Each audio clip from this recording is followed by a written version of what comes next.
So we're going to start into the presentations of the second half, and our first presenter is David Stern. And David, there we go. David is a husband of 25 years, father of 2 fabulous kids, a psychologist, healer, and as a prelude of the wonderful monthly compalative, soulful Sabbath service at the temple, often leads drumming and chanting services. Often known as Jewelry District Dave, he regularly joins the Monday Night House combo at Nickonese, playing sax, and hopefully soon clarinet. So here's David Stern.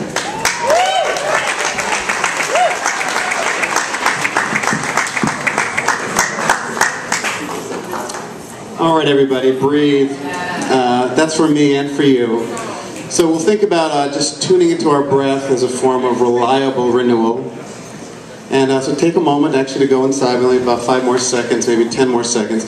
But when you breathe, let's begin to think about the intelligence that's breathing us all day long while we're running around doing our craziness. Okay, second slide, that's fast.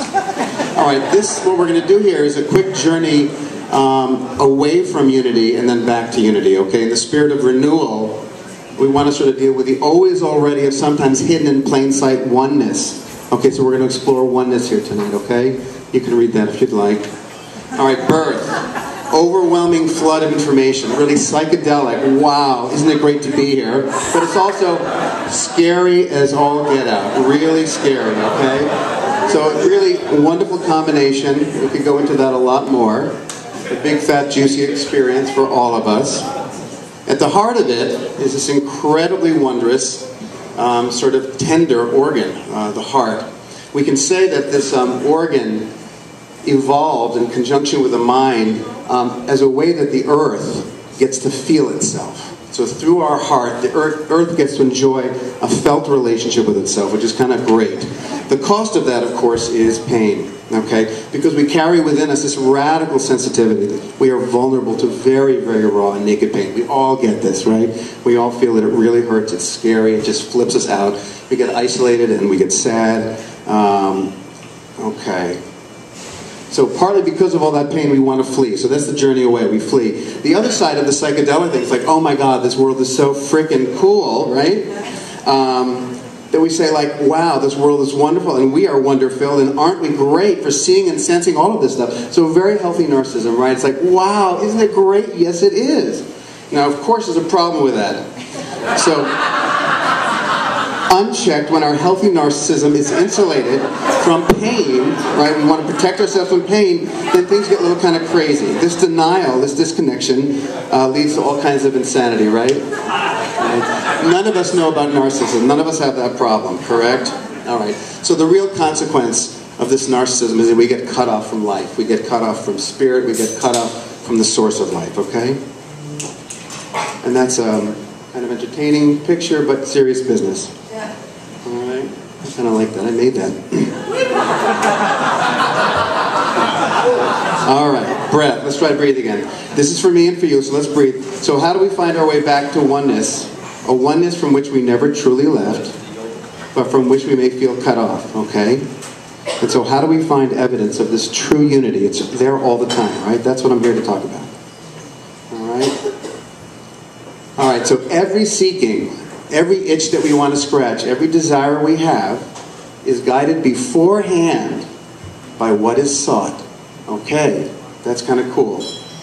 The very itch we feel, the very desire we feel, that has the key to what we want. It's already in relationship to what we want, so we're not even separate. So we're hungry, we go to the fridge, we're like, what am I hungry for? You open up the fridge, I don't know what I want, but there's an itch I want to scratch. It's not the pizza, it's not the tofu, yes, it's the steak tips. We taste it, we go, oh, that's what I wanted. The desire knew, it couldn't say what it knew, but once we taste it, it's like, yes, that's it. The desire already lives in a relationship. Okay, and desire, we got to keep going. All right, so for what are we really hungry, okay? How do we know that, I did that already? Okay, got to move faster. Sex, drugs, and rock and roll. In all of these, what do we seek? We definitely want to get out of our everyday consciousness. We want transcendence, pleasure, freedom from the tug and drag of everyday gravity. However, unchaperoned, we get to crazy places. However, this is the good part here. All desire longs to transcend our separateness. We long for union and communion. And when we hold these desires sacred, when we recognize that at the heart of desire is this incredible wisdom, then we do these kinds of practices where sex, drugs, and rock and roll turn into that. Okay? When we hold these things as sacred, okay, gotta breathe again. Alright, this time when we breathe, see if when you go into your breath, I know there's no time for this needs about 15 minutes. So when you breathe, see if you can find the place where the hunger to breathe again begins, right? That's what we're talking about. The hunger to breathe. Oh yeah, breathe, life, and here we go. Alright, this is the second path back to unity. Alright, this guy is standing here on this flat surface. The under part over here, right? Can't get there, right? We're separate. Oh my gosh, I'm here alone on this flat surface. Life is kind of boring, right? It seems like, just kind of standing there and... Okay, so my beloved, that's when I'm there. I can't get to her. She's on the opposite side of the world. Bummer. My God is on the opposite side of the world. I'm stuck here in Flatland. Life is boring. Where's meaning? I'm fucked. Excuse my French. Okay, but see, we're not together. We're separate. Isn't that horrible? All right? But watch this. This is going to be cool. All right, so let's take a walk around that Mobius, right? We think we're separate, right? We think we're over here and she's over there. Let's just take a walk. So just walk around, okay? Our loved ones seem far away, but they're not. Our neighbors, our enemies seeming so far away literally cannot be far away. They're all walking on that same Mobius. The evergreen source of life, spirit, meaning, connection, it's all there. Okay, gotta breathe again. All right, you got that Mobius? It's all one, it really is. All right, return to our breath, to our heart and our belly. Let's breathe a little bit, see if we can find that. I think I have one here. When we breathe, let's sort of feel the people all around us, right? We're a community here doing this great psychedelic stuff. Okay, almost done. So why does this matter? The most pernicious thing about forgetting is that we forget that we're forgotten, right?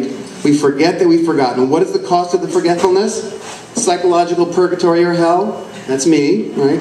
Purgatory, hell in our relationships, like, oh my God, I can't get to anywhere, you're far away, I can't get to you, we suck. Our communities, okay, read this together, here we go. The consciousness in you and the consciousness in me, apparently two, really one, seek unity. And that is love. The Sagadatta Maharaj, thank you guys.